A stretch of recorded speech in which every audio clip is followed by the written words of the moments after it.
নমস্কাৰ জেআৰজি ব্লগ লৈ পুনৰবাৰ সকলোকে স্বাগতম জনাইছো। আজি আমি আলোচনা কৰিবলৈ লৈছো ষ্টাফ সিলেকশন কমিশনে অনুষ্ঠিত কৰা 12523টা পদৰ অনলাইন সম্পৰ্কত আৰু এই পদবিলাকৰ বাবে কোনে কোনে আপোনালোকে আবেদন কৰিব পাৰিব, যোগ্যতা কি কি লাগিব, লগতে আবেদনৰ শেষ তাৰিখ কি, সেই সম্পৰ্কে আজি ভিডিঅ'টোত আমি আলোচনা কৰিম। যদি আপোনালোকে এই পদসমূহৰ বাবে অনলাইন কৰা নাই তেতিয়াহ'লে 17 ফেব্ৰুৱাৰীৰ ভিতৰত আপোনালোকে অনলাইন কৰিব পাৰিব। এতিয়া SSC কি আপোনালোক সকলোৱে জানে যে SSC হ'ল চেণ্ট্ৰেল ৰিক্ৰুটমেণ্ট এটা এজেঞ্চি, যিটো এজেঞ্চিৰ দ্বাৰা কেন্দ্ৰীয় চৰকাৰৰ অধীনত থকা বিভিন্ন মন্ত্ৰালয় বা বিভাগৰ যিকোনো ধৰণৰ পদৰ বাবে SSCয়ে এক্সাম অনুষ্ঠিত কৰে। এইবাৰ SSC MTS এক্সামৰ অধীনত থাকিব লগা পদসমূহ হ'ল havildar, চাফাইৱালা, ডেফটেৰী, junior গেষ্টেণ্টাৰ operator, peon, jamadar, চকীদাৰ আৰু মালি। এই পদসমূহৰ বাবে SSCয়ে এক্সাম অনুষ্ঠিত কৰিব। SSC MTSৰ ফুল ফৰ্ম হ'ল ষ্টাফ সিলেকশ্যন কমিশ্যন মাল্টিটাস্কিং, অৰ্থাৎ নন টেকনিকেল ষ্টাফ এক্সামিনেশ্যন। অৰ্থাৎ এই যিবিলাক পদ ওলাইছে এই পদবিলাকৰ বাবে টেকনিকেল এডুকেশ্যন নাথাকিলেও আপোনালোকে আবেদন কৰিব পাৰিব।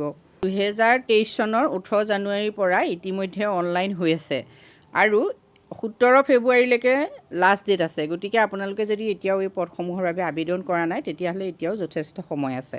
এডমিট কাৰ্ড আৰু এক্সামৰ সম্ভাৱ্য ডেট SSCয়ে ইতিমধ্যে ৰিক্ৰুটমেণ্ট ঘোষণা কৰোঁতে ঘোষণা কৰি থৈছে। অৰ্থাৎ মাৰ্চৰ 23 তাৰিখে আপোনালোকে এডমিট কাৰ্ড ডাউনলোড কৰিব পাৰিব আৰু এপ্ৰিলৰ 23 তাৰিখে আপোনালোকৰ এক্সাম অনুষ্ঠিত হ'ব। সম্পূৰ্ণ তথ্যখিনি আপোনালোকে চাওকচোন। এক্সাম নেম হ'ব SSC MTS এক্সাম আৰু ফুল ফৰ্ম হ'ল staff selection commission multitasking non technical exam. Conducting body হ'ল SSC আৰু এক্সাম লেভেল হ'ব নেশ্যনেল। ভেকেঞ্চিজ হ'ল 12,523।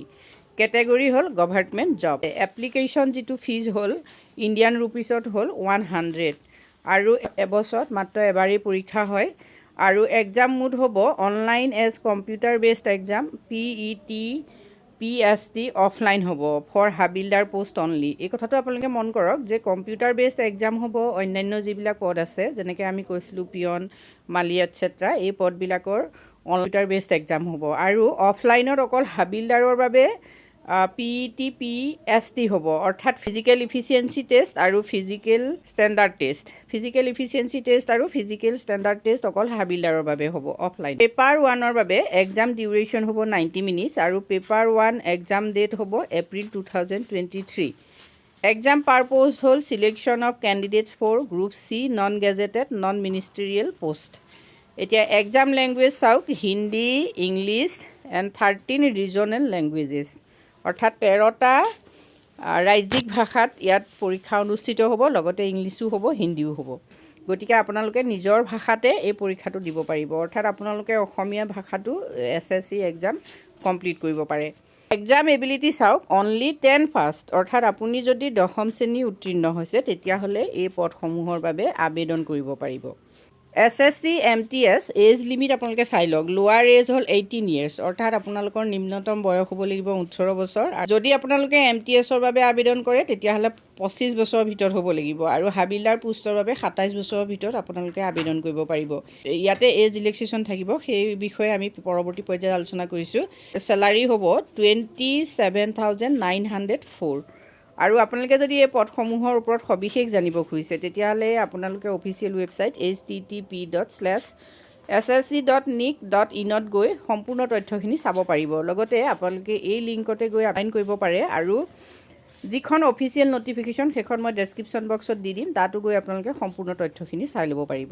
BC আৰু জেনেৰেলৰ বাবে 100 হ'ল ফিজ আৰু ওমেন অফ অল কেটেগৰিজ, সকলো মহিলাৰ বাবে কি হৈছে ইয়াত ফিজ দিব নালাগে। চিডুল কাষ্টে ফিজ দিব নালাগে, চিডুল ট্ৰাইবেও ফিজ দিব নালাগে। লগতে ডিজেবিলিটি যিসকল আছে, এক্স ছাৰ্ভিচমেন আছে, তেওঁলোকৰ বাবেও ফিজৰ কথা নাহে। এজ লিমিট যিহেতু ইতিমধ্যে আপোনালোকক কোৱা হৈছে যে MTSৰ বাবে 25 years মেক্সিমাম আৰু হাবিলদাৰৰ বাবে 27 years, কিন্তু এজ ৰিলেক্সেশ্যন থাকিব। এজ ৰিলেক্সেশ্যন চাওক, SC STৰ বাবে থাকিব 5 years, OBCৰ বাবে 3 years, PWD আনৰিজাৰ্ভৰ বাবে থাকিব 10 years, PWD OBC কেণ্ডিডেটৰ বাবে 13 years আৰু PWD SC ST কেণ্ডিডেটৰ বাবে থাকিব 15 years। অফিচিয়েল ন'টিফিকেশ্যনখনত আপোনালোকে সম্পূৰ্ণ এজ ৰিলেক্সেশ্যনৰ সম্পৰ্কত সম্পূৰ্ণ তথ্যখিনি আপোনালোকে চাব পাৰিব, যিহেতু এক্স সাৰ্ভিচমেনৰ বাবেও বিভিন্ন ধৰণৰ কণ্ডিশ্যন দিয়া আছে। এতিয়া যিসকলে এই পদবিলাকৰ বাবে এতিয়াও আবেদন কৰা নাই তেখেতসকলে 17 ফেব্ৰুৱাৰীৰ ভিতৰত আবেদন কৰক, যিহেতু যথেষ্ট সময় আছে আৰু সকলোতকৈ ডাঙৰ কথা পোষ্ট ইয়াত বহুত বেছি আছে। 12,000ৰ ওপৰত যিহেতু পোষ্ট এইবাৰ ওলাইছে আৰু সকলো কেণ্ডিডেটে বিশেষকৈ মহিলাসকলে যদি এই পোষ্টৰ বাবে আবেদন কৰে তেখেতসকল সফল হোৱাৰ চান্স যথেষ্ট বেছি আছে। আজিৰ ভিডিঅ'টোত আমি এইখিনি তথ্য আপোনালোকলৈ আগবঢ়াইছোঁ। যদি উপকৃত হৈছে কমেণ্ট কৰি জনাব। ধন্যবাদ।